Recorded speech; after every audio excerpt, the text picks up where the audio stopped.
Bonjour et bonne matinée à tous, mesdames et messieurs. Mon nom est Jens Lieve et je suis le chef de l'équipe UNESCO Unevoc qui a l'honneur de vous accueillir dans notre équipe et notre groupe de travail TILET ou FTP. Donc ce matin, nous avons la plupart des participants du panel qui sont déjà avec nous. Certains vont peut-être se joindre à nous sur le tard. En tout cas, donc, nous allons essayer de mettre l'accent sur les systèmes d'éducation et l'idée évidemment est de parler des défis que nous pose la numérisation finalement du monde et de l'ère que nous avons entamée à l'égard justement de ces sujets de FTP. J'aimerais commencer par vous dire que cette session est enregistrée, que de l'interprétation est disponible si vous la souhaitez. Il vous suffit d'appuyer sur le petit onglet, en tout cas vers le français. Alors, sans plus attendre, j'aimerais présent passer la parole à Song Choi, qui est la présidente donc de l'UNESCO. Merci beaucoup, Jens. Bonne matinée à tous.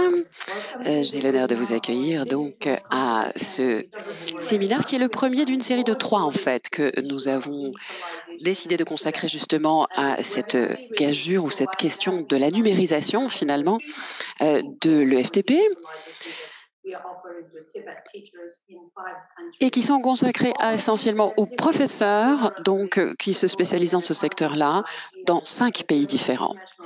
Alors, nous aurons donc aussi des représentants de l'agence et des partenariats qui ont été établis avec l'agence éducationnelle allemande et le soutien technique aussi de nos partenaires internationaux finlandais entre autres. Et donc, je suis très honorée de représenter finalement les agences qui sont rassemblées sous l'égide de ce projet et de vous accueillir à l'occasion du premier de ces séminaires. Donc, tous les orateurs vous seront présentés tour à tour. Nous le savons, la numérisation, évidemment, était un processus largement entamé même avant la survenue de la pandémie. Alors, ça a bousculé tous les aspects de notre vie au cours de l'année dernière. Et pour le FTP, c'était un défi particulièrement dur à cause de certains aspects assez délicats et stratégiques de son contenu. Et je pense que le défi commun, finalement, autour duquel tous les représentants de nos partenariats internationaux peuvent se mettre d'accord, c'était justement la difficulté de saisir cette gageure et ce nouveau défi pour se mettre à jour et arriver à intégrer finalement de manière innovante et constructive la dimension numérique à leurs activités en améliorant la qualité de leur stratégie de développement. Je vous souhaite à tous un très bon séminaire et une expérience enrichissante. Merci de votre attention. Merci, Sue, d'avoir chaleureusement accueilli nos participants. Alors, il faut savoir que cette activité a été rendue possible grâce au soutien généreux de l'Allemagne, GSZ, donc son soutien à la coopération en matière d'éducation. Et c'est donc c'est son porte-parole du GIZ qui va nous en dire un peu plus sur ce partenariat. Merci beaucoup Jens et merci beaucoup Sue aussi de m'avoir invité. Je suis très reconnaissante de pouvoir participer à cet événement sur 2 jours. Donc bonjour à tous. Je suis Jeannette Burmester et cela m'honore de pouvoir au nom du ministère allemand donc de la coopération économique et au développement donc le GIZ, comme je le disais, de vous accueillir à ce webinaire d'envergure et très important, qui est le premier donc d'une série de 3, comme nous le disions. Donc aujourd'hui, on va essayer un petit peu de définir les nouvelles avenues qui s'ouvrent au secteur de l'FTP en matière d'éducation sous l'ère de la numérisation. Et vous allez le voir, de nombreux pays et partenariats ont été établis sous l'égide de l'UNESCO Unevoc, un réseau qui existe depuis de nombreuses années déjà et qui maintenant que depuis plus d'1 an, la pandémie a bouleversé tous nos repères. Comme beaucoup d'autres parents d'ailleurs, vous avez peut-être été propulsés dans la même situation. Je me suis vue obligée d'enseigner à mes enfants l'école à la maison. Donc ça a été à la fois une contrainte, mais aussi une occasion finalement de relancer nos innovations et nos processus d'apprentissage. Donc il va falloir essayer d'extraire finalement, là substantifiquement, les facteurs positifs encourageant la résilience, donc dans le cadre des apprentissages et des modes d'éducation de l'EFTP. Donc c'est l'occasion pour moi de continuer pendant quelques mots sur donc les aspects numériques, les caractéristiques de cette éducation numérique. Et comme on s'en doute, de nombreuses approches innovantes ont été expérimentées pour arriver ou pour essayer de continuer à fournir des services d'enseignement donc et de formation technique ou professionnelle. Mais nous n'en sommes qu'aux prémices de l'adoption de ces nouvelles méthodes. On a vu de nombreux pays qui ont effectivement mis en place les conditions nécessaires et les stratégies pour finalement intégrer cette grande vague, ce tsunami de numérisation, y compris des institutions qui néanmoins ont eu des problèmes peut-être à instantanément offrir et fournir l'accès à l'Internet, au contenu numérique, les outils finalement numériques nécessaires dans un environnement sécurisé à leurs membres. Alors, les groupes particulièrement désavantagés ont pu, bien entendu, être identifiés tels que les femmes, les communautés plus marginalisées, justement, ou fragilisées par la fracture numérique dès le départ. Alors, les forces de notre réseau UNESCO-Univoc sont justement d'importance. Cela a un impact et une importance sur les profils professionnels et les membres du personnel concernés par le secteur de l'EFTP. Donc évidemment, nous essayons maintenant de bien comprendre et tirer les leçons de la crise de la pandémie et du Covid et, comme je le disais, de n'en retenir que les effets positifs qui permettront une transformation appelée de nos voeux. Alors, l'industrie 4.0, avec ses degrés d'automatisation avancés, sont en train de radicalement révolutionner le monde du travail. Mais ce processus de numérisation doit être relié également à un autre aspect qui caractérise les temps dans lesquels nous vivons, à savoir les changements climatiques. De nombreux pays adoptent de plus en plus de mesures vertes pour essayer de se redresser et se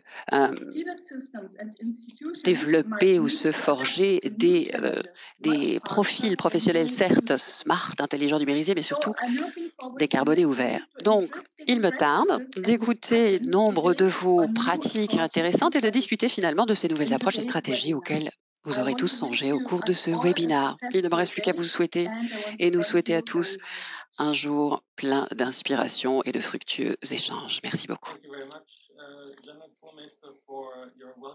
Merci Jeannette Burmester pour ces remarques liminaires qui nous permettent d'ouvrir ce webinaire dans un cadre éclairant finalement voilà le propos que nous proposons d'aborder pendant le webinaire. Donc, maintenant, je voudrais donner la parole à notre partenaire finlandaise qui va nous servir de modératrice, Mary Jensen. Je vous passe le bâton de parole. Merci Jens. Merci et bonjour depuis Espoo, Finlande, effectivement, Espoo, pardon, à tous nos participants. C'est un grand honneur pour moi de pouvoir animer ce panel de discussion qui, je l'espère, présentera moult intérêt pour tous les participants. Tout d'abord, je voudrais commencer par quelques informations pratiques concernant les membres de notre audience. Alors, nous sommes comblés puisqu'on a finalement vu plus de 400 inscriptions défiler de plus de 40 pays. Donc, il sera peut-être difficile, voire impossible, évidemment, d'avoir un commentaire suivi, je dirais, ou une série de réponses en temps réel, mais nous allons néanmoins évidemment vous encourager à interagir autant que possible. Vous le voyez, il y a parmi les onglets apparaissant sur votre écran normalement une option questions-réponses, également une possibilité d'interagir par le biais du chat. Et donc, nous allons évidemment faire de notre mieux pour vous répondre aussi régulièrement et rapidement que possible. N'hésitez pas à recourir à ces fonctions de chat. Il y a aussi, comme vous le voyez, un onglet vous permettant de bénéficier de l'interprétation qui vous est offerte en français. Donc, n'hésitez pas à prendre la parole dans la langue qui vous sied. Donc, en ce qui concerne le programme, après cette petite série de présentations, vous aurez l'occasion, durant une séance qui lui sera exclusivement consacrée, à répondre à un sondage et à une série de questions-réponses, justement. Je voudrais commencer donc par un petit tour de présentation, un tour de table, justement, entre les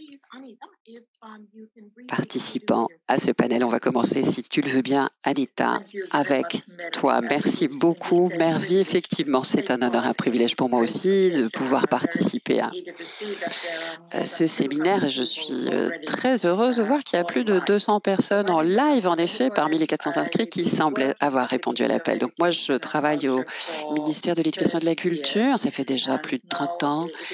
Et j'ai le privilège d'être secrétaire permanente depuis 8 ans. Avant cela, mes responsabilités incluaient dans le domaine de l'éducation supérieure, de la recherche et de la collaboration internationale, toute une série de comités de pilotage aussi dans les sphères ministérielles, dirais-je. Donc, effectivement, c'est un sujet pour le moins pertinent et un grand bonjour depuis la Finlande. Merci, Anita. Alors, deuxième voix qui s'élèvera au nom de l'éducation, le docteur Edwin Tarnow. Présentez-vous aussi si vous le voulez bien. Merci beaucoup. Donc, moi, je suis originaire du Kenya et j'ai déjà eu l'occasion depuis 2 ans d'être actif dans de nombreux projets pour les Nations Unies aussi. L'UNESCO, il évoque par son réseau. Et justement, je représente le seul collège technique de ma région, finalement, où nous avons pour défi pas mal de gageures technologiques qui concernent qui sont représentatives de l'ensemble du continent africain, je pense. Donc, on sera très heureux de pouvoir examiner les différentes solutions proposées.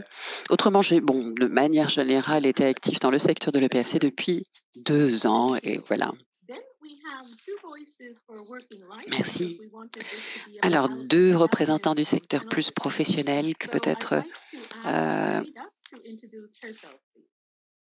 des collèges techniques. Frida, peut-être, si vous pouviez nous présenter. Voilà, j'avais mon micro qui était sur sa position muette. Voilà, bonjour à tous. Donc, mon nom est Farida El Agami. Je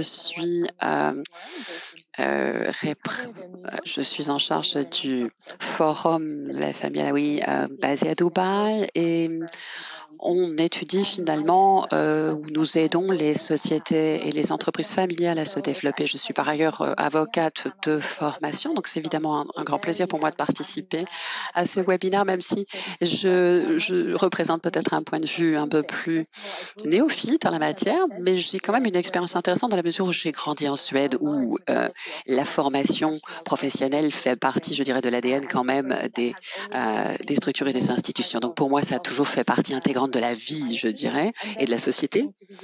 Mm. Et puis après mon passage vers l'Union des pays arabes et du Moyen-Orient, dont mon père est originaire, j'ai pu être confrontée à une série de problèmes intéressants en la matière, justement. Le deuxième aspect que je aimerais souligner, c'est peut-être le point de vue de l'employeur, parce que tout ce que je fais dans mes activités quotidiennes a davantage à faire avec les entreprises petites et moyennes qui, justement, ont des défis à relever dans leur processus de développement. Merci en tout cas de m'avoir inclus à votre panel. Et enfin, non des moindres, nous avons Stefano comme dernier orateur. Merci à vous tous, très heureux de pouvoir reconnaître pas mal de visages déjà familiers. Donc mon nom Stefano Merante, je m'occupe du centre d'éducation de Lillo à Turin, donc, pardon, donc l'Organisation internationale du travail.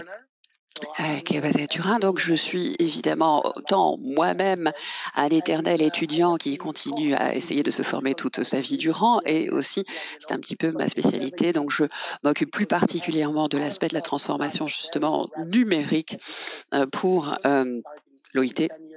Ça fait 10 ans finalement que j'ai embarqué sur ces spécialités, mais évidemment le Covid a présenté des gageures nouvelles qui nous ont obligés à accélérer le processus. Je dirais que je suis passionnée de façon générale. Je suis donc très passionnément heureux de pouvoir être intégrée à cette communauté parce qu'on sent vraiment l'implication de tous ces participants pour des raisons différentes que nous pourrons passer plus en revue un peu plus avant dans le courant de ce webinaire. Merci beaucoup. Nous passons maintenant à nos premières questions. Alors, quand on parle de compétences numériques et de FTP, une fois de plus, on avait demandé à nos inscrits de contribuer pour pouvoir avoir du feedback finalement de chacun d'entre vous, de vos différents points de vue à propos donc de l'FTP.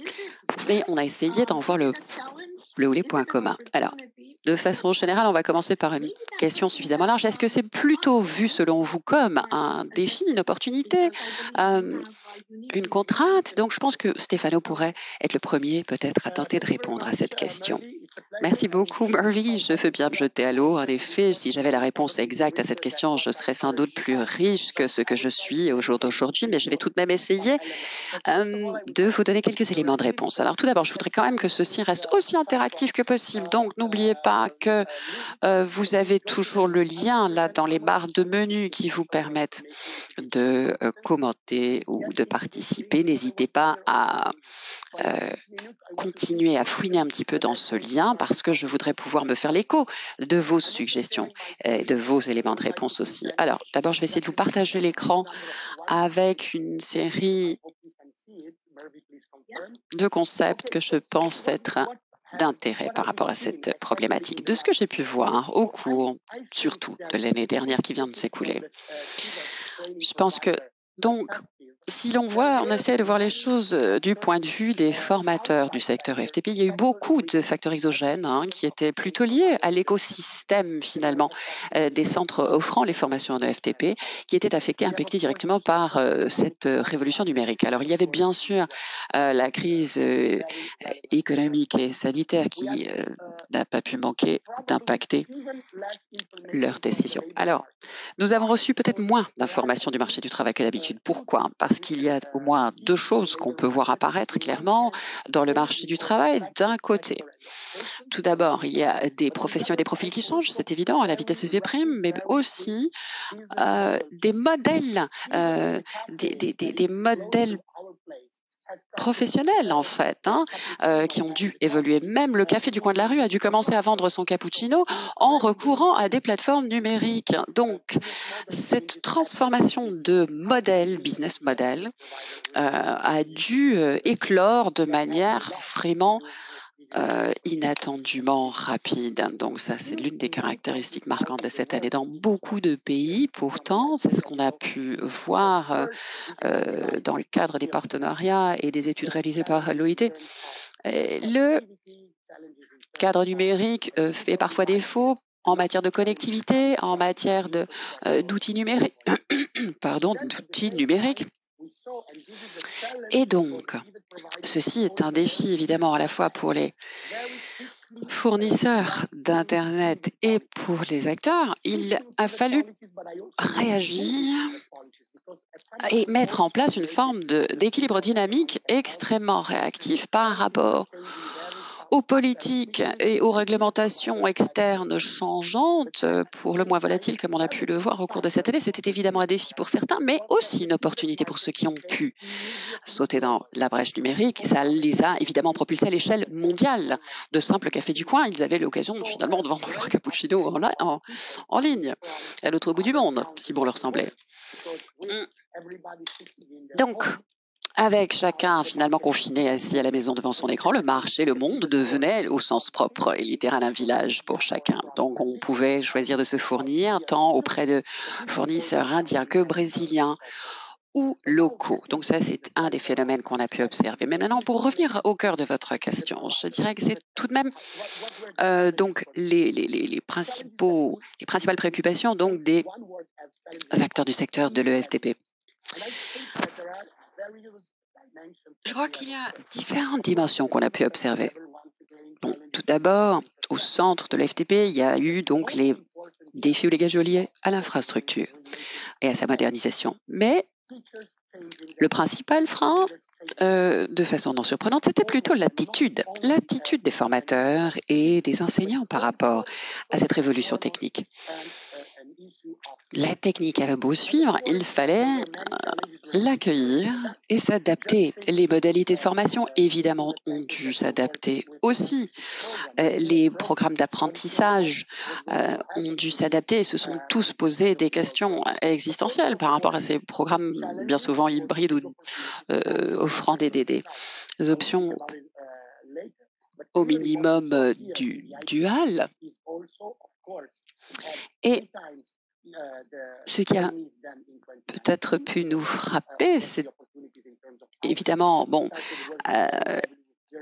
que le nombre de formations en ligne offertes a doublé par rapport à l'année 2019. Ce n'est pas étonnant. Les gens ont pu commencer à travailler ou échanger même avec les syndicats d'Argentine, en étant basés en Italie ou ailleurs, et donc élargir finalement leur spectre d'outils ou de formations.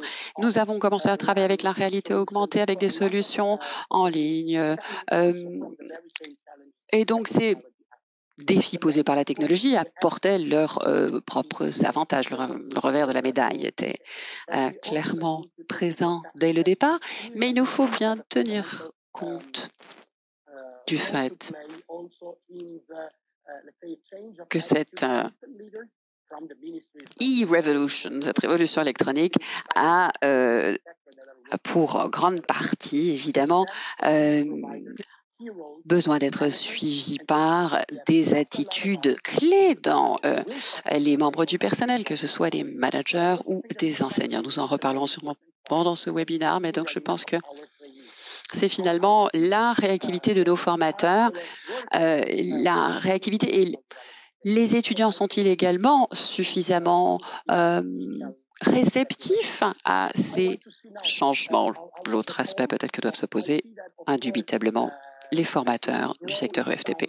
Alors, sur le transparent suivant, vous le voyez, on a vu pas mal de courbes de croissance et de statistiques indiquant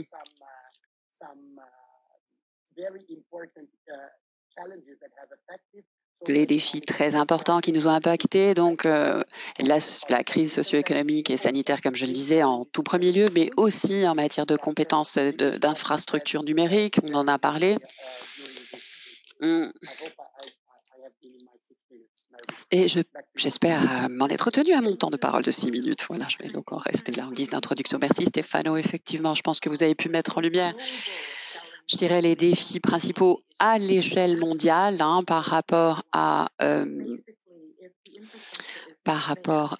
ces défis quand l'infrastructure n'était pas en place et la réceptivité au niveau de l'attitude, comme vous le disiez aussi. Dans certains pays où l'infrastructure ne posait pas problème, c'était peut-être même plutôt justement ça qui posait problème. Donc, comment arriver a évolué au-delà de cette confrontation à l'écran vide, entre guillemets, hein. C'est un petit peu la crise de la page blanche pour les écrivains et celle de l'écran interactif pour les néo-apprenants. Et avant de demander à Anita de commenter également ou de répondre à cette question, j'aimerais aussi qu'on évoque le sujet de l'isolement, finalement, le fait qu'on soit confiné à un environnement limité, finalement, à ce cadre virtuel. Euh, Même si l'on peut se convaincre des avantages, c'est avant tout, en effet, un processus social et je dirais une euh, révolution sociologique, clairement, qui sous-tend ce processus et qui met en avant, évidemment, l'inconvénient ou le problème, en tout cas pour certains, de l'isolement et de la solitude euh, qui lui tient compagnie. Donc, en tout cas, du point de vue de l'EFTP-ANET, comment qualifieriez-vous les principaux défis liés à cette révolution numérique? Est-ce que c'est plutôt les professeurs? Est-ce que c'est plutôt les élèves qui ont les plus difficiles défis à relever ou la technologie qui est nous? Merci beaucoup. En effet, Stefano et Barbie, vous avez déjà bien résumé, je crois, les défis qui se posent tout autour de la planète. Et quant à moi, j'aimerais peut-être souligner une ou deux choses, notamment comment s'assurer que ces approches et ces formations numériques en EFTP soient équitables, dans le sens où elles doivent être offertes de manière aussi équitable et égalitaire que possible à toutes les parties concernées en leur garantissant un niveau de qualité et de pertinence aussi élevé que possible.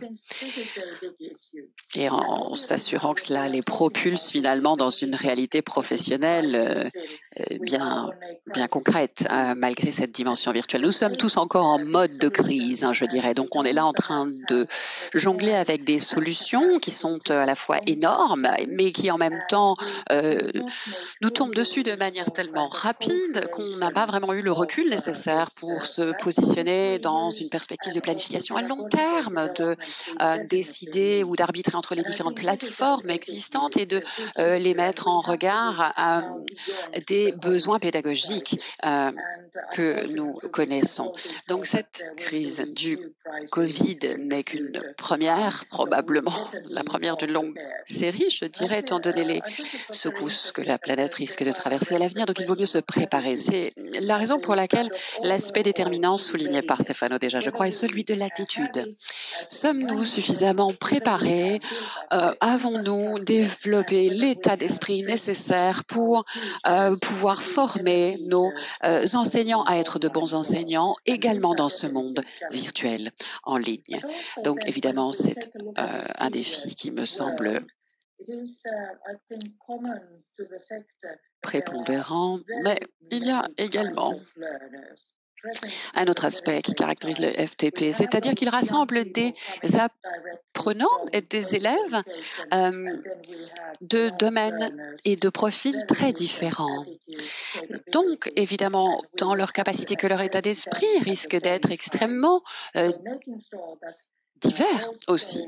Donc, s'assurer que ces méthodes d'apprentissage virtuel restent des bons instruments universellement accessibles à tous les participants à ces apprentissages le long de la vie et en mode continu, soit idoine pour tout un chacun, alors qu'il s'agit finalement de profils différents, et peut-être l'autre principale gageure de cette révolution numérique.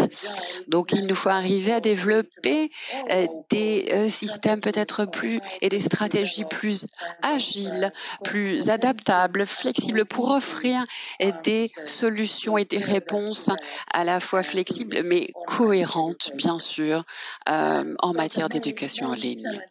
Donc, ce principal défi, pour rester brève si possible, est cette équité finalement dans l'accès aux infrastructures, mais aussi au contenu pédagogique et s'assurer que tous les étudiants ciblés soient également servis et donc s'assurer que l'on développe ces outils en vain, comme je le disais, pour que cela soit vraiment utile sur le terrain, je dirais, dans les différentes régions ciblées ou concernées. Voilà, c'était peut-être ce que je voulais souligner. Thank you, Melissa. And Merci. I think that's a pretty long list of Merci challenges. So beaucoup, definitely there's work to Anna. Je be crois qu'il done y a for encore sure. effectivement de nombreuses And choses thank à you also faire. for pointing out the diversity of the Tibetan Parce que comme vous nous avez because, déjà dit, as you nous said, avons we les have jeunes et both nous youth avons les and adultes. Et adults. pour And quelques for some apprenants, en learners, for effet, sure, the fact that ils you can peuvent access at any peut-être time, avoir from anywhere, accès is actually a tout positive le thing. temps et So it's depuis not tous only a les points challenge, du but monde. of course Et we have to ceci peut find être and influence those ce n'est for pas un whom it défi is pour a eux, mais nous devons challenge trouver and les make personnes sure pour that lesquelles c'est access un and défi afin infrastructure d'avoir and l'accès, mindset l'infrastructure et can be cet then état moved d'esprit towards développé afin making it de an rendre cette opportunity opportunité more than une a opportunité challenge as réussie et well. non pas And un of défi. Et course, then lorsque if nous we look at some of the regardons par teachers exemple les and enseignants those who are next EFTP questions, et here passons à again, notre we seconde have question, nous avons diversity. une So diversité. we En have effet, nous avons des teachers enseignants who qui are sont very vraiment équipés avec tous equipped les with gadgets, tous every leurs outils gadget in their à la home maison and at et au work. travail. And Et then nous we avons have les those who are, personnes let's qui ne say, sont pas less vraiment used to habituées à using utiliser any sort of ces IT outils infra IT and et ils different n'ont pas les available applications et les applications because there's gadgets a myriad of accessibles parce qu'il y en a applications beaucoup. available. And of course, that Et can be ceci peut être bewildering to vraiment teachers as well, compliqué pour les enseignants especially when aussi, we're looking notamment at, lorsque say, a nous situation abordons une like situation comme la COVID-19, where COVID-19, things les happen very choses changent quickly vraiment and teachers rapidement. have Elles to ont changé vraiment adapt to the rapidement et les situation. enseignants Maybe ont dû overnight, s'adapter à la situation, everything, peut-être the en une nuit, reality of à cette teaching and learning changed. nouvelle So, réalité I mean, d'apprentissage et that d'enseignement, puts ce a lot qui of met pressure beaucoup de on pression teachers. sur ces And enseignants. I would like to Alors, ask, je getting voudrais down to vous the issue demander à of propos du supporting soutien teachers, des how enseignants, can comment est-ce Tibetan que les teachers support institutions EFTP teachers in peuvent soutenir ces delivering enseignants afin qu'ils meaningful, high peuvent quality offrir digital learning? And I'd like cet to ask apprentissage Edwin digital de to haute start qualité. Alors, je vous the demandais à Edwin discussion de on this commencer la question. discussion et d'aborder cette Thank you very question. much Alors, again, merci beaucoup à nouveau. Johnson. Well, I will be discussing Je the vais issues in the aborder African cette context in the question sense et that ses this is what problèmes I dans le was in contexte the de time of the l'Afrique et COVID notamment pandemic. avec la pandémie And du Covid-19. Lorsque basically, la when the pandémie pandemic a hit commencé au Kenya Kenya in en March mars of 2020, 2020, just like all the other African toutes countries, les every institutions institution was dans closed. les pays africains And ont été it fermées. was Tibet, so were Alors, Tibet institutions. So we really pas didn't have any nous way n'avions but pas to be d'autre at home. solution que de rester à la And maison. unfortunately, that also meant that learning stopped. Et bien sûr, ceci a causé beaucoup d'anxiété. Beaucoup de personnes avaient des scénarios vraiment complexes et même une commission a été constituée afin de voir comment procéder avec l'éducation et l'enseignement en ligne. Bien sûr, il y avait des personnes sceptiques qui disaient que les EFTP ne peuvent pas se faire, l'EFTP ne peut pas se faire en ligne, excusez-moi. Et ce qui a été fait par UNESCO Univoque depuis ce jour-là et jusqu'à aujourd'hui a vraiment changé. Notamment, beaucoup de contenus de EFTP peuvent être en ligne, notamment en utilisant les simulations, des ressources en ligne, et elles peuvent être guidées aussi. Mais il y avait beaucoup de défis auxquels nous avons fait face. En effet, en mai, nous avions un questionnaire. Et la situation s'est avérée vraiment difficile en Afrique, et ceci à cause des défis en matière de technologie, etc. Et le plus grand défi auquel nous faisions face en ce moment-là, c'est l'infrastructure relative à la technologie dans la région africaine. Et nous n'avions pas cette technologie, par exemple la connectivité, afin de soutenir l'apprentissage en ligne.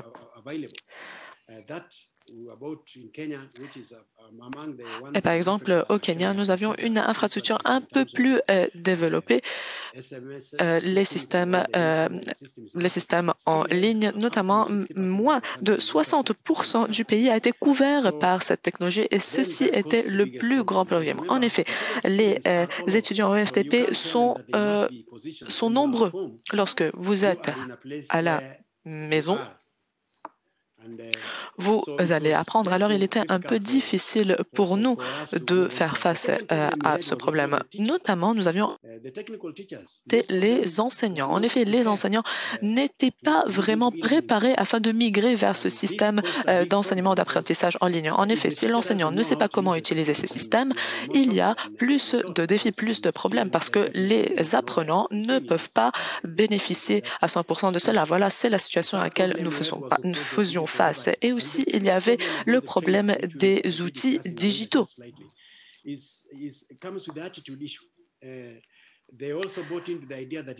Notamment, il y avait l'idée qu'il était impossible de faire de l'éducation FTP en ligne. Et beaucoup n'avaient pas de technologie, n'avaient pas de connectivité.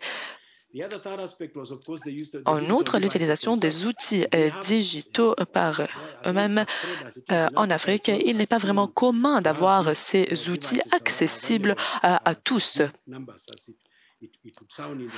En comparaison avec les pays qui sont développés. Notamment, nous avions des problèmes de connectivité. Est-ce que c'est possible de faire cela? Quelles sont les options que nous pouvons choisir afin d'y arriver? Vous vouliez que j'aborde la question des enseignants. Beaucoup d'aspects ont été déjà abordés par mes collègues. Alors, le problème du contenu en ligne. Comment est-ce que nous manipulons ce contenu en ligne? Comment est-ce que nous le développons? Il y a vraiment beaucoup d'aspects et d'activités. Et nous parlons maintenant à propos de la EFTP. C'est un domaine vraiment trop développé. C'est vraiment difficile de le développer dans notre contexte à nous. Au Kenya, on m'a demandé de présider le comité qui a travaillé sur cette transition vers cet apprentissage en ligne.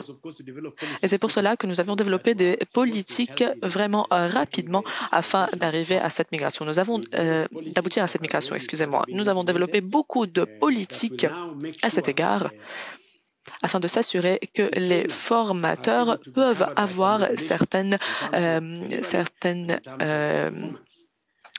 guides en matière de performance. Notamment, il y avait beaucoup de régulations en ce qui concerne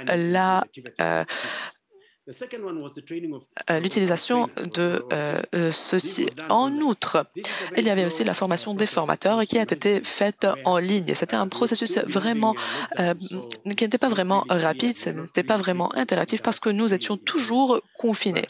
Alors, la formation des formateurs est en marche.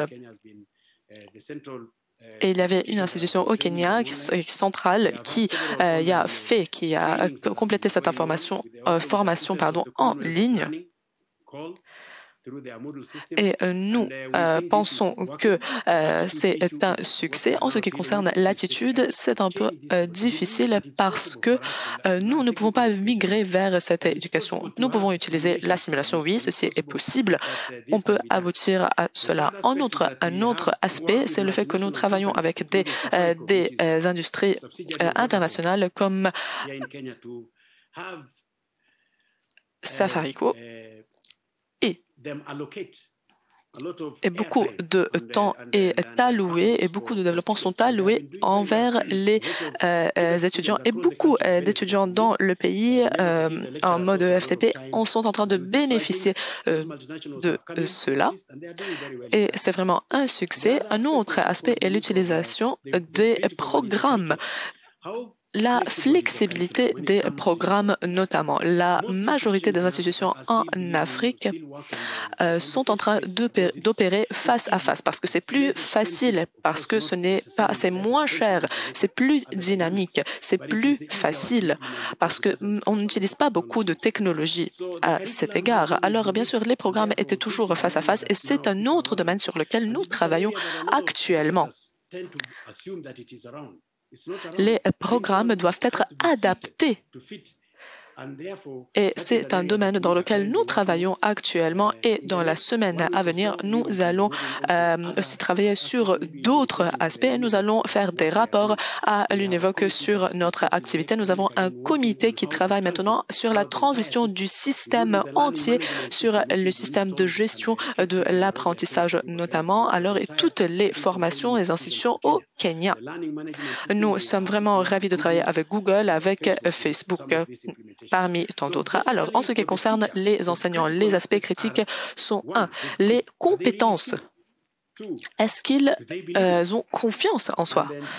Est-ce qu'ils ont la confiance ici? Et même s'ils ont confiance, est-ce qu'ils possèdent cette technologie afin de développer, par exemple, le contenu de l'apprentissage en ligne et bien sûr les compétences pour qu'on ait un système de gestion de l'apprentissage pour que les autres personnes puissent collecter les informations et partager ces informations. Alors voilà, c'est cette situation à laquelle nous faisons face. Notamment, nous avons aussi l'utilisation des technologies afin que les institutions qui ne sont qui sont vraiment loin de Nairobi, dans les zones urbaines, pour qu'elles puissent utiliser ces technologies afin d'enseigner, afin d'apprendre aux élèves. Je pense que nous avons besoin de faire cela et il y a plusieurs interventions. Merci beaucoup. Alors, merci beaucoup. C'est vraiment intéressant et vous avez fait un travail extraordinaire.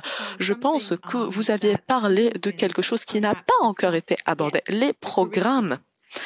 En effet, ce n'est pas seulement l'état d'esprit, ce n'est pas seulement l'infrastructure ou les technologies qui sont accessibles ou les technologies accessibles aux étudiants, mais c'est quelque chose de plus haut sur l'agenda de la EFTP en ce qui concerne les programmes et qu'est-ce qu'on attend des enseignants. Alors, nous devons regarder l'EFTP comme un ensemble et comment rendre ceci flexible pour que les enseignants puissent jouer leur rôle et assumer leurs responsabilités, étant donné que nous les soutenons. Je voudrais aussi demander à Stefano, je sais que l'AELTC a fait beaucoup de formations afin de soutenir les enseignants pour qu'ils offrent cet enseignement numérique. Quelle est votre expérience? Est-ce que c'est l'accès? Est-ce que c'est le programme? Est-ce que c'est l'infrastructure? Comment pourrions-nous soutenir ces enseignants de notre mieux dans cette nouvelle réalité? Je pense que c'est une combinaison de tous ces éléments. Pour les problèmes complexes, il y a des solutions complexes, mais elles sont faciles à mettre en œuvre.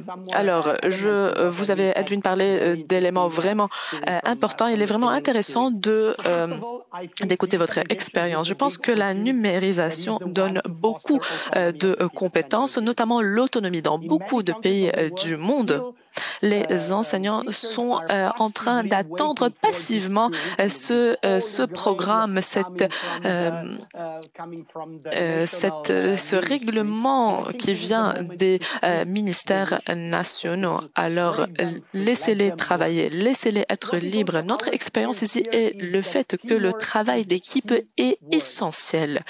Lorsque je parle à propos de moi-même, il y avait des collègues autour de moi, des collègues excellents et vraiment jeunes dans cette transformation digitale et beaucoup de diapositives de ma présentation viennent de ces collègues. Je voulais dire que la réorganisation de cette équipe était essentielle dans notre transformation digitale et nous savons que l'FTP peut faire le même. Nous sommes en train de penser à votre modèle commercial et à votre transition et le rôle des enseignants aussi. Alors, ici, nous avons les communautés qui sont essentielles d'une façon qui n'est pas organisée. Je n'aime pas le mot enseignant, j'aime le mot formateur. Alors, les formateurs communiquaient les uns avec les autres directement parce qu'ils ont produit un contenu digital et ils partageaient ce contenu avec les autres. Ce qui est vraiment intéressant. Il y a une publication de la European Training Foundation ou la Fondation d'entraînement européenne. Alors, comment nous Alors, il y a les formateurs d'adultes, les enseignants adultes, les échanges sur Twitter, etc. Alors, de nouvelles formes de partage qui ne sont pas vraiment formelles, qui sont en train de se produire. Ces communautés de pratiques sont en train de disparaître, mais des nouvelles formes de communautés sont en train d'être créées. Lorsque nous parlons de l'initiative de la liberté, nous devons être vraiment créatifs. Nous voyons beaucoup de collègues à cet égard. Nous apprenons de ces collègues. Il est vraiment important d'encourager ce secteur privé afin qu'il y ait des conseils nouveaux, des nouvelles personnes, de nouvelles individus dans le marché afin de soutenir ces enseignants. Nous devons former ces enseignants, oui, mais aussi instaurer de nouvelles figures, de nouveaux individus qui peuvent soutenir ce processus dans le marché du travail, notamment Elena. Alors, AR et VR, ceci est vraiment important, c'est la clé. Alors, VR, la réalité virtuelle peut être vraiment chère. Elle est en train de se développer comme technologie, mais nous avons ici des solutions concrètes qui sont offertes aux enseignants, aux formateurs, et ceci afin de développer leurs compétences techniques. Et je pense que ceci est vraiment important pour que nous prenions cette chance, cette opportunité en compte. Je voudrais aussi, une autre question a été posée, je voudrais donner la réponse. Toutes les compétences peuvent être développées à travers la digitalisation ou la numérisation. Toutes les compétences peuvent être développées. Or, nous devons encourager et promouvoir nos enseignants afin qu'ils utilisent ceci. Par exemple, vous pouvez travailler sur vos soft skills ou compétences personnelles. Vous pouvez travailler avec vos formateurs afin de développer ces compétences personnelles. Je pense que ceci est clé aussi pour le travail que nous faisons. Alors, juste ma petite contribution. Merci beaucoup, Stefano. Il est vraiment intéressant que vous avez mentionné le VR et AR et les possibilités, les nouvelles possibilités. Peut-être que le futur de l'apprentissage sera vraiment transformé et vraiment différent. Et comme vous avez dit, l'innovation, excusez-moi, et l'état d'esprit sont essentiels. Bien sûr, l'innovation ne se transforme pas, ne se produit pas seule. Elle a besoin de la contribution des personnes et nous devons regarder les défis d'un point de vue d'opportunité. Alors, et ceci me fait passer à ma question. Comment est-ce que ces solutions peuvent changer, peuvent améliorer l'accès vers l'EFTP? Lorsque nous regardons à ce qui se passe dans l'industrie, les choses sont en train de changer. Comment est-ce que l'EFTP peut maintenir sa situation avec ce changement? Est-ce que nous pouvons parler de nouvelles solutions? Et je veux demander à Anita de faire un commentaire sur cette question. Alors, merci beaucoup. Je pense que ceci est une question vraiment ample parce que nous ne réagissons pas seulement sur les changements dans le marché du travail de EFTP, mais nous devrons aussi former la main-d'œuvre à travers l'éducation. Je pense que ceci est essentiel. Or, nous parlons aussi de forger des partenariats et beaucoup de capacités, beaucoup de compétences dans le marché du travail peuvent être utilisées afin de développer nos systèmes d'éducation ou d'apprentissage et de formation. Nous ne devons pas seulement investir du public, mais forger des partenariats importants et essentiels. Et je pense que c'est une des solutions innovatrices. Et nous faisons cela tout le temps. Et c'est une partie essentielle qui est au cœur de la EFTP. Et nous devons bien sûr prendre en considération les capacités qui sont dans le monde du travail et les utiliser. Or, je pense que cette discussion à propos des enseignants et des formateurs est vraiment importante et comment nous pouvons promouvoir les capacités et les compétences de ceux qui offrent l'éducation et les personnes qui travaillent dans les institutions et comment nous pourrons réorganiser les programmes pour les enseignants et les formateurs pour s'assurer qu'ils ont l'attitude, qu'ils ont les compétences et les capacités. Or, nous devons bien sûr accorder de l'attention à la conception de cela et s'assurer que nous avons ces compétences pédagogiques qui sont adaptées et qui sont prêtes pour être utilisées dans l'apprentissage et la formation en ligne. Je ne suis pas sûre que ceci était au cœur du développement des systèmes d'apprentissage en ligne. Ce n'est pas seulement que nous mettons ce personnel en ligne et après nous sommes sûrs que les enseignants et les élèves vont utiliser cela. Nous avons besoin d'innovation pédagogique et à plusieurs occasions nous avons parlé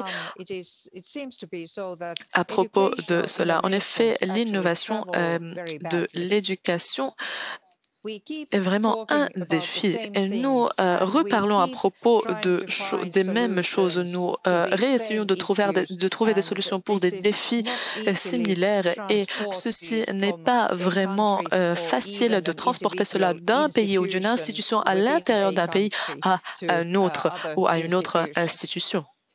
Et je pense, en se basant sur le ministère que nous avons besoin d'une discussion nationale et nous avons besoin de stratégies afin d'offrir des ressources équitables, égales aux formateurs de EFTP afin qu'ils puissent avoir les capacités et les compétences nécessaires.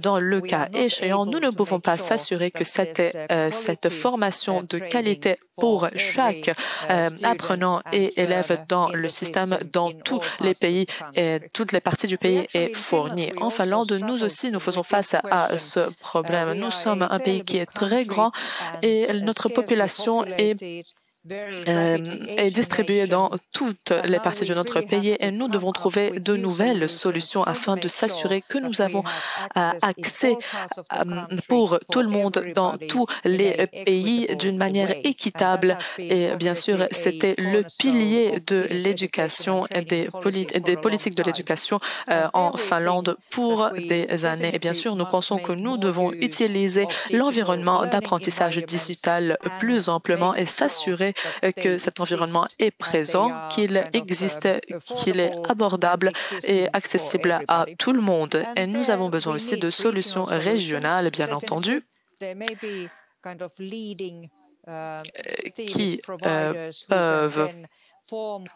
qui peuvent être essentiels pour ceux qui fournissent le FTP et peuvent être forgés après des partenariats avec d'autres fournisseurs dans le secteur public et privé. En effet, les partenariats publics et privés dans le sens réel de ce terme.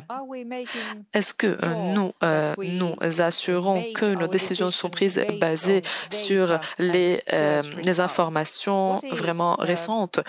Quelles sont les difficultés de nos élèves ou nos apprenants? Nous avons les informations, nous avons les analyses, mais peut-être nous n'utilisons pas ces informations d'une manière vraiment ample ou d'une manière exclusive. En effet, nous pouvons développer des systèmes plus développés. Lorsque nous utilisons ces solutions, ces innovations, nous devons aussi voir comment nous pouvons utiliser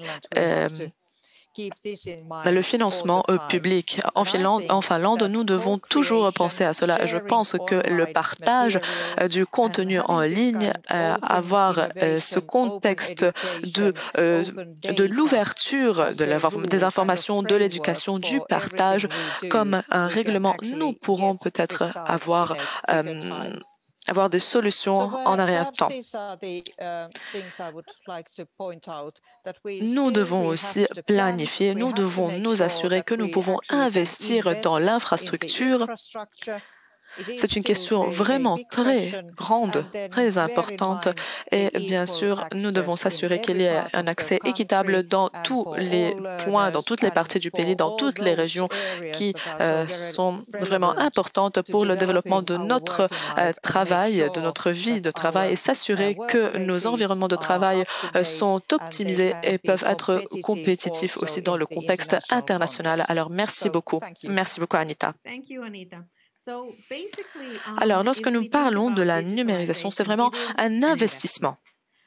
C'est un investissement dans le forgement ou le développement des capacités parce que malgré les technologies que nous avons, si nos enseignants ne peuvent pas utiliser ces technologies, si nos apprenants ne peuvent pas avoir accès à ces technologies, nous vraiment n'aidons pas le FTP ou l'éducation ou l'apprentissage à vie, bien sûr, parce que ceci est relié à, bien sûr, à l'élément d'accès, mais aussi à l'élément de la capacité ou des compétences, notamment dans les rangs des enseignants pour qu'ils puissent utiliser ces solutions innovantes qui sont présentes. Et ceci met de la pression non pas seulement sur les enseignants, mais sur l'environnement de travail. Par exemple, si nous regardons les petites et moyennes entreprises, les entreprises familiales et le fait que nous sommes poussés à un apprentissage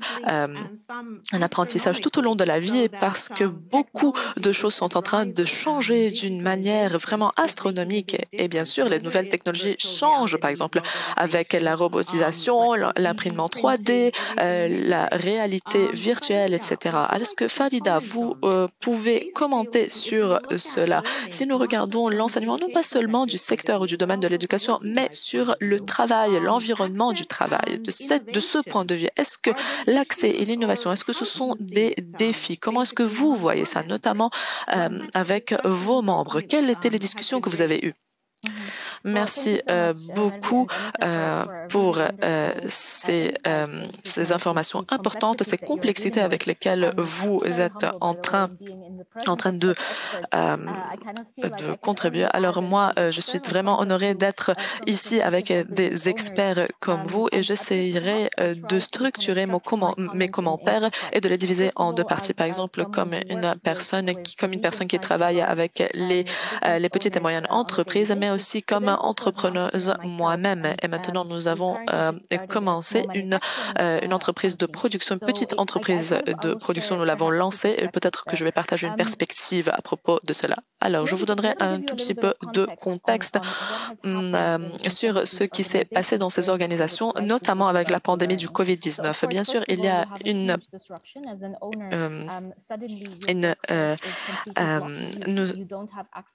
nous n'avons pas l'accès, excusez-moi, pour aux procédures et aux procès normaux que nous utilisons.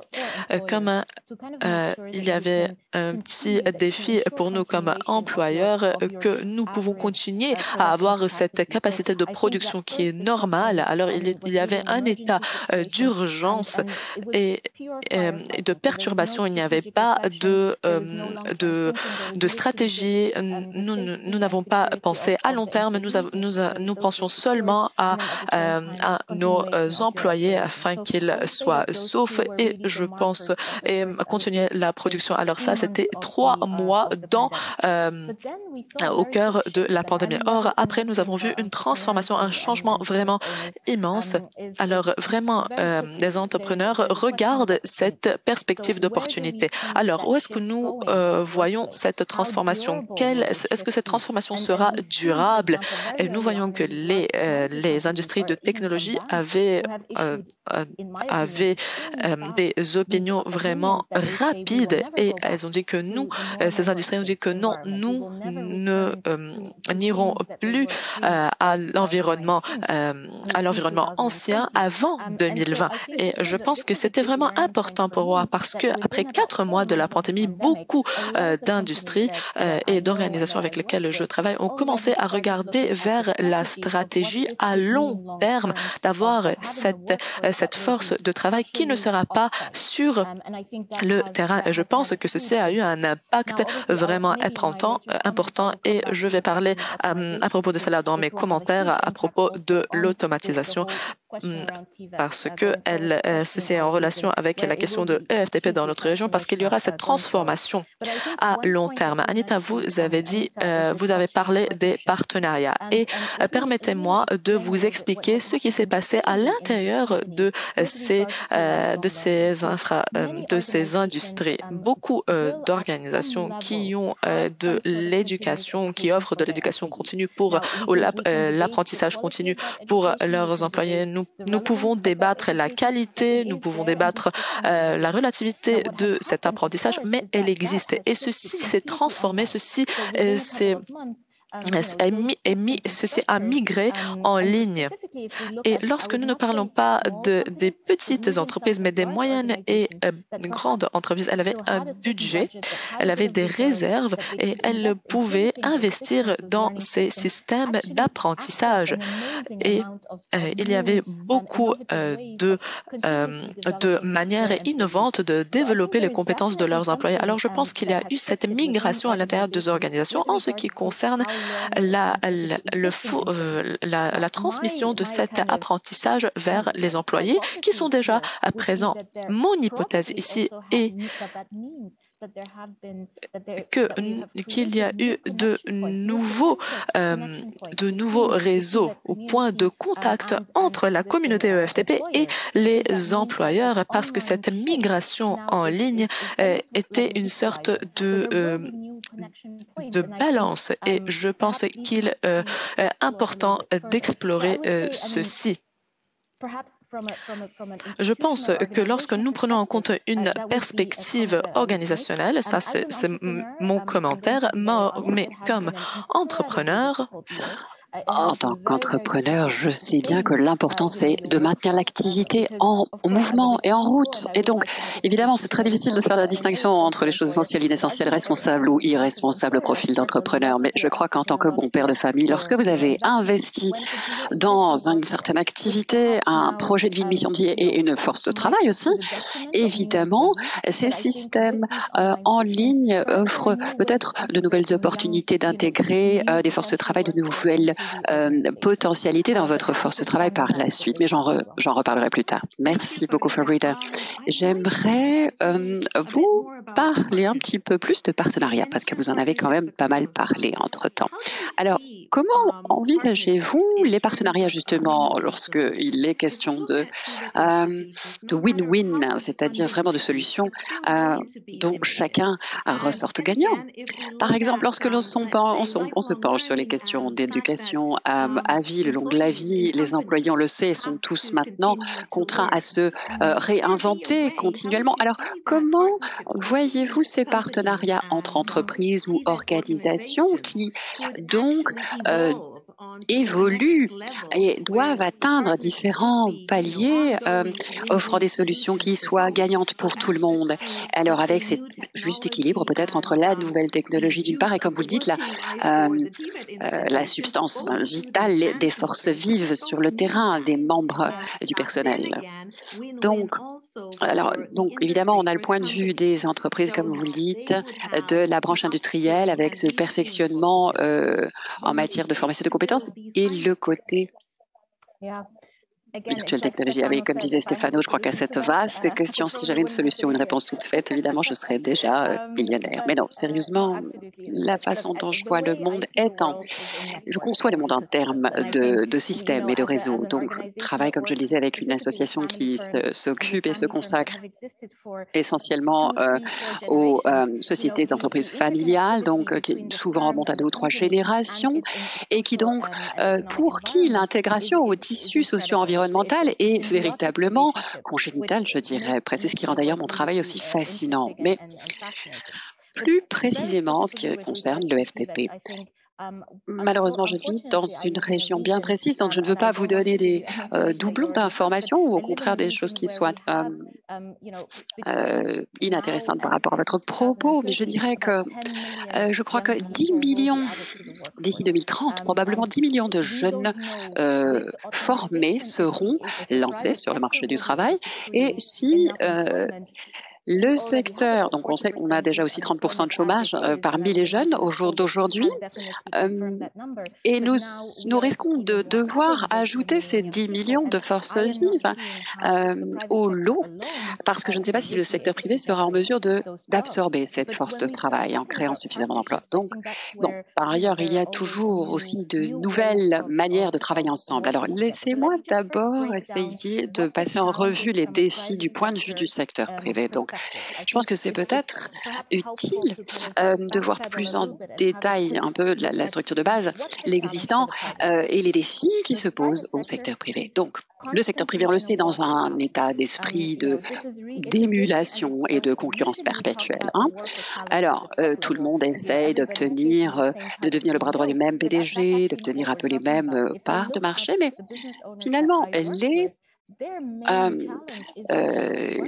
gens avec qui je travaille ont pour principale gageure justement d'améliorer le niveau des forces de travail ou des membres du personnel au niveau moyen. Parce que les PDG, d'accord, voilà, finalement les profils se dégagent assez rapidement.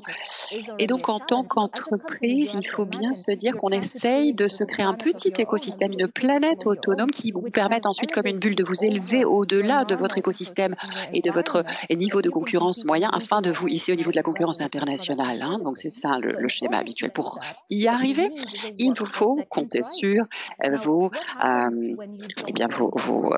membres du personnel. Et comme je le dis, je travaille surtout avec des PME qui sont des entreprises familiales et en toute authenticité, leur premier engagement, évidemment, se tournera et se consacrera toujours à leur environnement immédiat. Ils n'auront aucune envie de puiser dans les ressources internationales s'ils connaissent des gens dans leur, je dirais, dans leur proximité et dans leur environnement familier. Alors, bien sûr, il y a des cas où il faut aller chercher ailleurs et importer ces talents ou ces compétences de l'extérieur de votre petit écosystème familier et voire même en dehors de votre pays. Là, ça introduit évidemment un certain élément de perturbation aux structures sociétales telles qu'elles étaient avant, du moins, alors que maintenant, la dimension virtuelle permet effectivement de se tourner de manière peut-être plus discrète sans provoquer autant de heurts qu'avant, si les gens de l'environnement immédiat pouvaient se sentir court-circuités sans toujours accepter aussi bien la décision des PDG. Ça, c'est un aspect. L'autre chose à dire, c'est que je pense le courant de formation, le lien entre la formation et le moment où on est employé.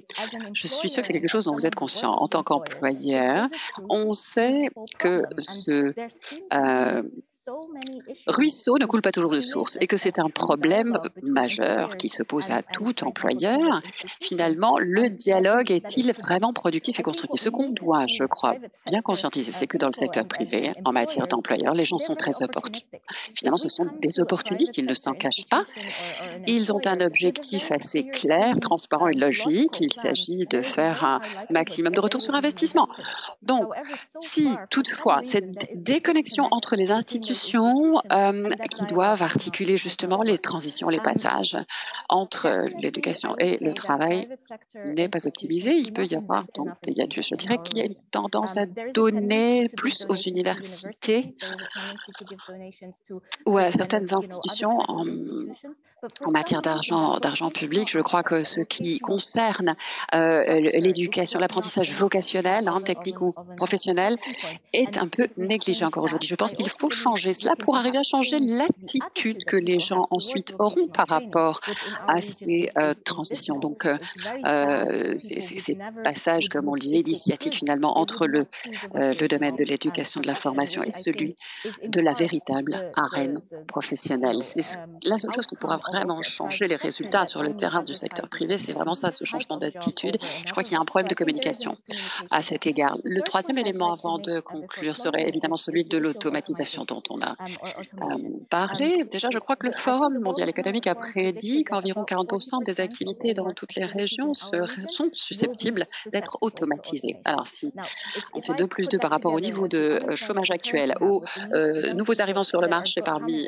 les jeunes étudiants, je pense qu'on est évidemment à un moment, enfin, on est assis sur une poudrière. Donc, en tant qu'employeur, pourquoi est-ce que cela m'intéresse? Pas seulement en tant qu'employeur qui a besoin de temps pour s'adapter, mais aussi parce que j'ai besoin d'une base de clientèle et donc d'une certaine stabilité dans mon environnement pour évoluer, pour me projeter pour mes services et mes produits, qu'ils trouvent un débouché et que je puisse continuer mon activité. Donc c'est un écosystème et un cycle auquel nous appartenons tous et qui nous intéresse tous par un bout ou l'autre de la chaîne. Donc je crois qu'il faut bien comprendre qu'avoir une conversation avec le secteur privé est primordial pour avoir justement une vision qui nous complète cet aspect cyclique finalement. Il faut mettre autour de la table les gens nécessaires pour créer justement les partenariats, comme vous le disiez, qui nous permettent de nous projeter de façon, je dirais, solide et constructive à long terme. J'espère que cette réponse vous semblera quelque peu éclairante. Merci Florida. Oui, les partenariats et leur possible évolution, leur possible contribution en tour de table, évidemment, est un peu différent d'un endroit du monde à l'autre. Alors, c'est pourquoi j'aimerais demander à Edwin de nous donner son point de vue du continent africain en matière de partenariat entre le secteur privé, public et comment arriver à en retirer le maximum, comment optimiser les solutions gagnant-gagnantes dont on parlait tout à l'heure. Merci beaucoup. Une fois encore, question très intéressante. Bien sûr, Mary, et je crois que donc du point de vue des institutions pour lesquelles je travaille, je pense qu'il y a des conditions assez particulières. Tout d'abord, l'aspect intéressant, c'est la connexion entre l'apprentissage et l'apprentissage et les compétences enseignées, ensuite l'industrie et ses besoins et ses demandes en matière de compétences. Alors, premier aspect important, bien sûr, les connaissances, deuxièmement, les compétences, troisièmement, on ne l'a que trop répété, l'attitude. Alors, quand on étudie le premier facteur, à savoir le savoir, bien, ça, c'est en général communiqué par les enseignants et ça peut être aussi bien fait en ligne finalement que, bon, il y a différents canaux de transmission, en tout cas, même si on peut privilégier auprès de l'un ou l'autre. Ensuite, quand il s'agit de compétences, davantage de savoir-faire vraiment empirique, je dirais, ancré sur le terrain, pour avoir quelqu'un qui soit prêt et opérationnel sur le travail, les compétences priment et deviennent plus importantes finalement que la somme des connaissances ou le savoir stricto sensu. Et là, évidemment, d'un pays à l'autre, les compétences, on le voit, sont utilisées de manière différente pour amener à cette productivité. Donc, bon, certains porte-parole de l'industrie vont surtout se tourner et se vouer à l'infrastructure, à telle ou telle technologie qui représente l'avenir.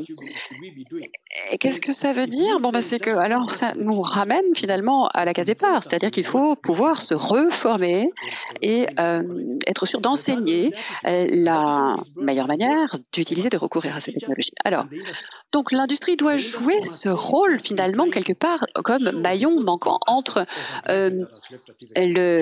l'enseignant et l'élève.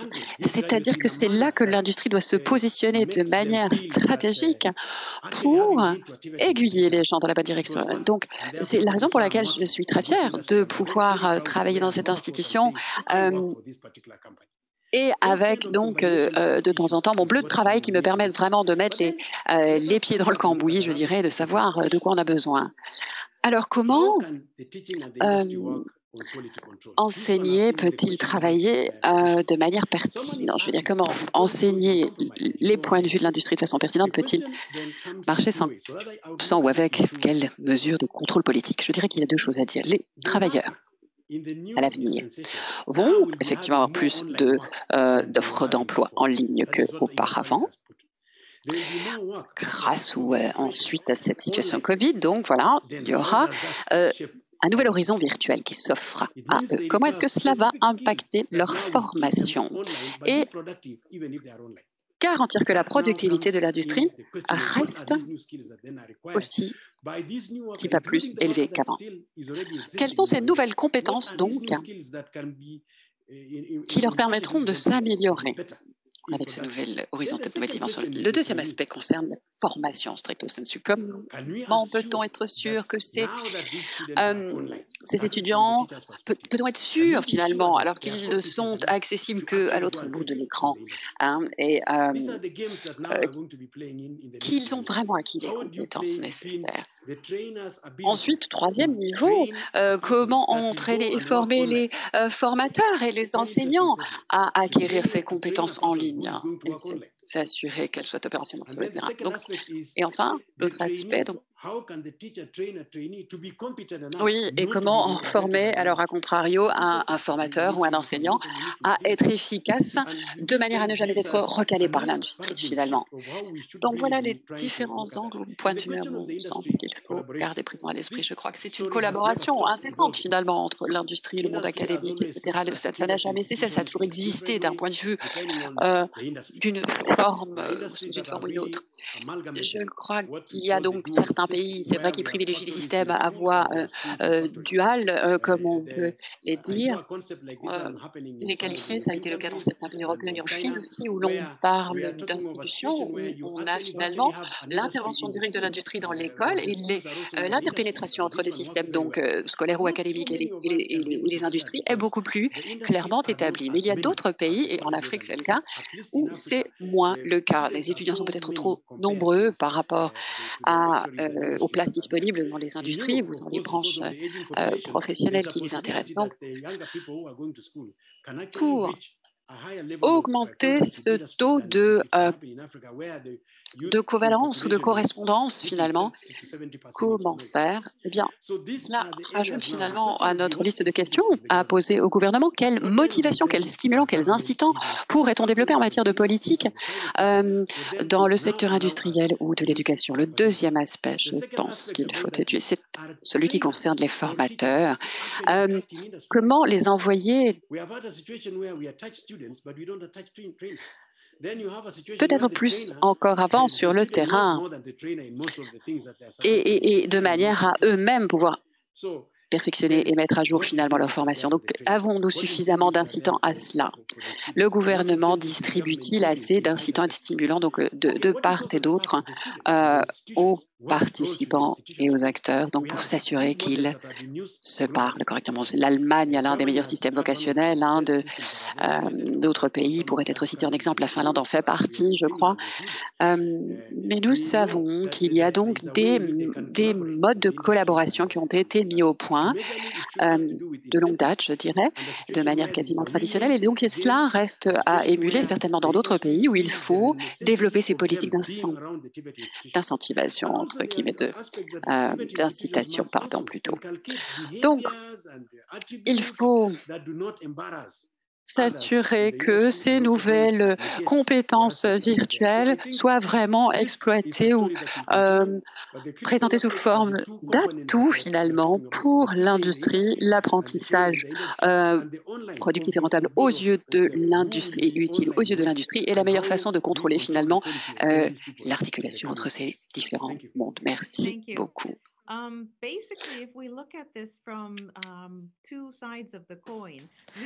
Voilà lorsque comment on nous peut regarder les deux regardons, médailles. alors les deux faces de ces aspects, nous pourrons contrôler si les personnes font leur travail ou pas. Alors maintenant, nous allons prendre un moment afin de voir les résultats du survey que nous avons fait. Et ceci avant la participation à cet événement. Alors, nous avons quelques diapositives dans lesquelles nous avons accumulé ces résultats. Alors, nous vous avons demandé si la numérisation des industries est une opportunité, un défi ou les deux pour le FTP dans vos pays et la majorité pense que c'est les deux. C'est une opportunité et c'est un défi, bien sûr. Les nous allons perdre des opportunités de travail, mais nous devons regarder les programmes et comment nous sommes en train de former les personnes au cœur de la EFTP afin que ces derniers puissent bénéficier de la technologie et avoir des opportunités de travail où vous ne serez pas redondant, et ceci à cause des changements technologiques. Alors, je pense que c'est un défi que nous allons partager dans le domaine ou le secteur de l'EFTP. Après, la question suivante que nous avons posée, la diapositive suivante, s'il vous plaît. Un moment, s'il vous plaît. Alors, la question suivante, nous voudrions savoir si les compétences digitales étaient intégrées à l'intérieur de la formation et l'apprentissage EFTP dans vos pays. Comme nous avons partagé aujourd'hui, nous ne pouvons pas se cacher de la numérisation et bien sûr, les compétences digitales sont essentielles, non pas seulement pour les enseignants, mais aussi pour les apprenants. Alors, il est important de les intégrer dans l'EFTP et que ces compétences soient une partie intégrale de l'apprentissage. Or, un nombre alarmant de 39% a communiqué que les compétences digitales ne sont pas intégrées au cœur de l'apprentissage et de l'enseignement EFTP dans leur pays. Alors, je pense que nous devons s'approfondir sur cette question et si nous prenons en compte que l'EFTP si nous prenons en compte l'EFTP d'une position globale, nous devrions dire que nous vivons dans un monde où tout le monde a besoin de ces compétences. En effet, développer les compétences des personnes n'est pas seulement le futur du monde, mais nous devons aussi regarder les compétences basiques ou essentielles. Après, la question suivante, est-ce que la COVID-19 a promu l'apprentissage en ligne, hybride ou basé sur le web dans vos pays en ce qui concerne le FTP? Oui, et la majorité a dit que oui. La diapo suivante, s'il vous plaît. Après, nous avons posé la question suivante. Est-ce que les enseignants EFTP, comment peuvent-ils être soutenus pour faire face aux défis qui sont reliés à la numérisation? Alors, il y a plus de 50% qui ont dit nous avons besoin de formation, la formation sur l'apprentissage web, sur les nouvelles technologies, etc. Alors, nous avons besoin de plus de savoir sur la numérisation des industries, ce qui nous propulse vers les partenariats, par exemple la robotique, l'imprimante 3D, etc. Alors, nous ne pouvons pas faire cela seuls. Nous devons trouver des solutions gagnant-gagnant et des partenariats afin que tout le monde bénéficie de ces partenariats. Et bien sûr, il y a aussi le fait que nous devons prendre en compte l'infrastructure, nous devons prendre en compte la situation avec l'accessibilité. Et nous avions une question finale sur les compétences digitales des apprenants EFTP après les études et les réponses étaient vraiment intéressantes. Alors, la diapo finale, s'il vous plaît. En ce qui concerne les compétences digitales des apprenants EFTP, parce que nous vraiment formons des personnes pour le futur et 53% des réponses ont dit que les compétences sont moyennes, excellentes seulement. On a 2 et bonnes sont 22% ont dit que les compétences sont vraiment mauvaises ou faibles et on a aussi 4% qui ont dit qu'elles sont vraiment mauvaises. Alors nous avons maintenant quelques minutes afin de répondre à des questions que vous avez partagées avec nous. Alors, je voudrais vous demander comment est-ce que nous pouvons voir quelle est la qualité de cet enseignement EFTP et notamment durant la période de la pandémie du COVID-19. Est-ce que nous pouvons prendre en compte les certificats qui ont été attribués et ceci par l'apprentissage en ligne? Est-ce que vous pouvez commencer? Oui. Je mentionnais vraiment rapidement Or, cette question est vraiment intéressante. Une des raisons du fait duquel la réponse est oui ou non est la suivante. Les conditions.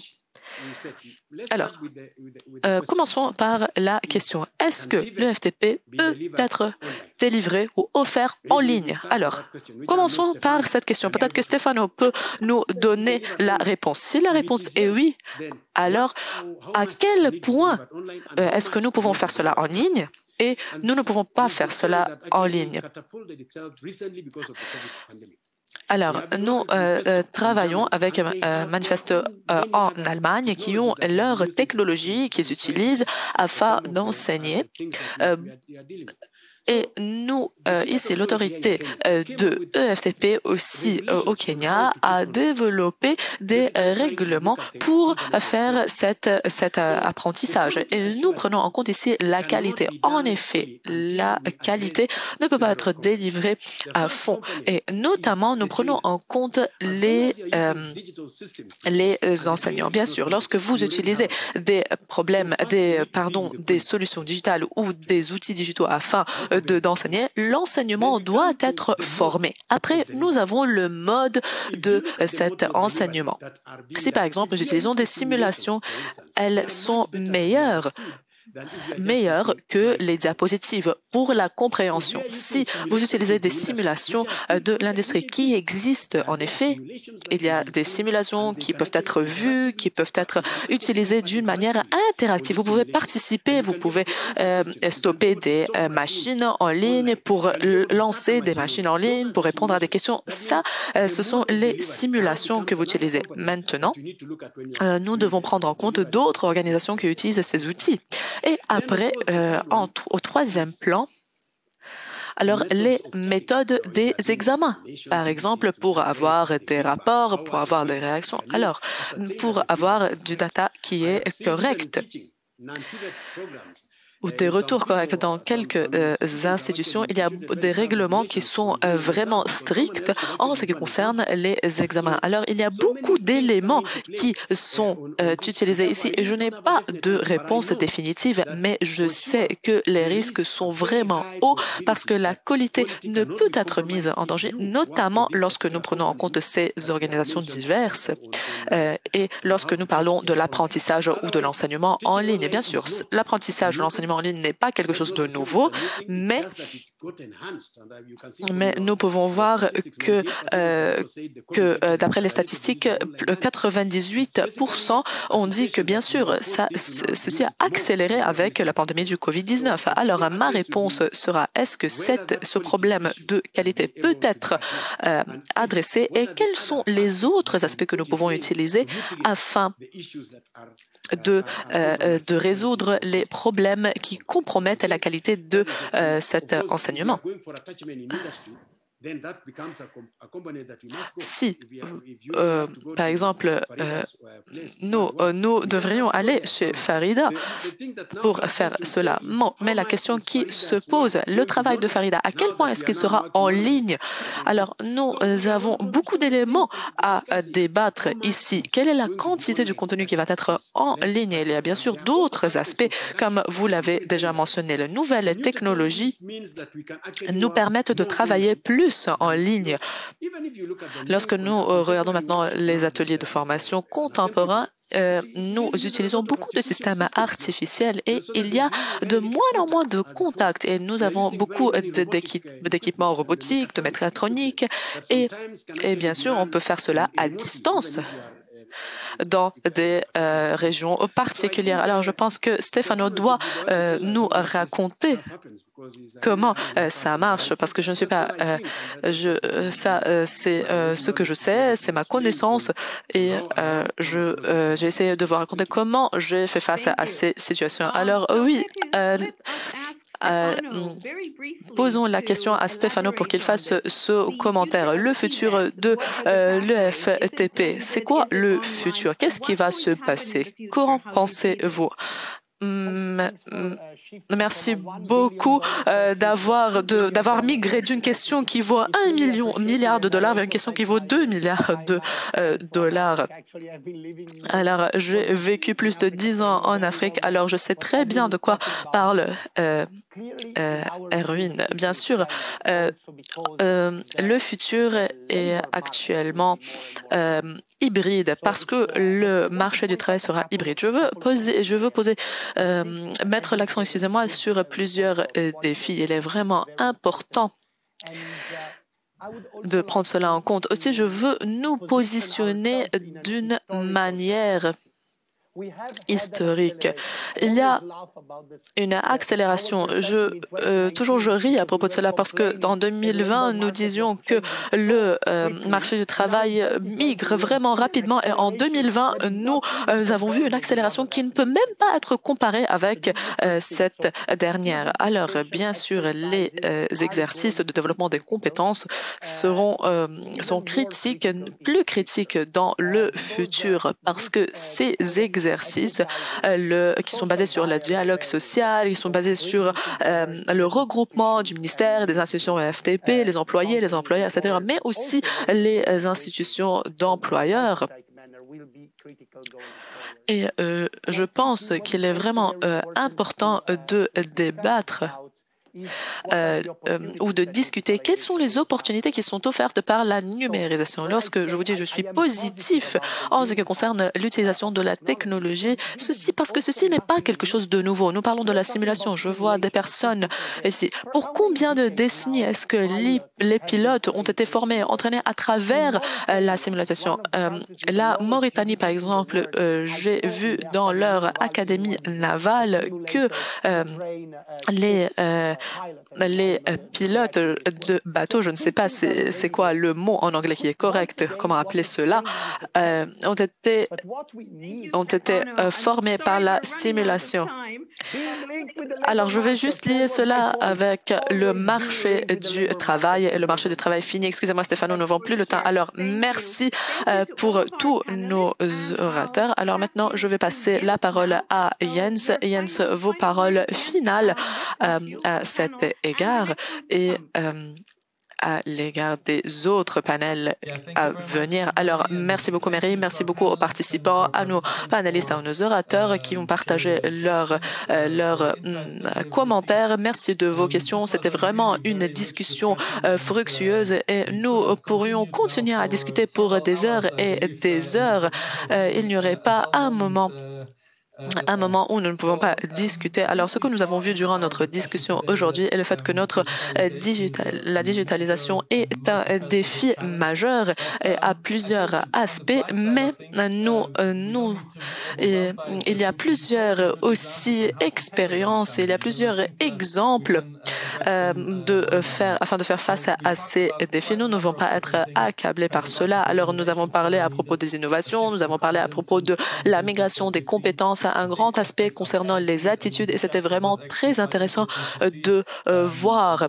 Il a été mentionné que nous pourrons utiliser cela pour promouvoir la digitalisation ou la numérisation, mais c'était aussi un accélérateur de la numérisation. Il y a beaucoup d'aspects de dimension à cela. Une chose vraiment très claire est l'importance de la collaboration et les partenariats avec le secteur privé. Les institutions EFTP doivent être liées vraiment fortement avec le secteur privé et bien sûr les problèmes ou les défis relatifs à la qualité. Il y a plusieurs exemples pour chacun et nous, bien sûr, allons les explorer tous ces aspects ensemble. Alors l'innovation s'accélère, bien sûr, et nous espérons, elle voyage très vite et je pense qu'aujourd'hui sera un point d'accélération de cela pour prendre et nous allons prendre le pas où nous allons franchir le pas suivant et dans le futur, nous allons mettre ceci en œuvre. Il est vraiment important de passer cette étape, de franchir cette étape pour que chaque personne, basée sur son point initial, peut franchir cette étape afin de développer, afin d'adresser la numérisation à largement. Alors, nous espérons que nous pourrions continuer cette aventure. Il y a bien sûr beaucoup de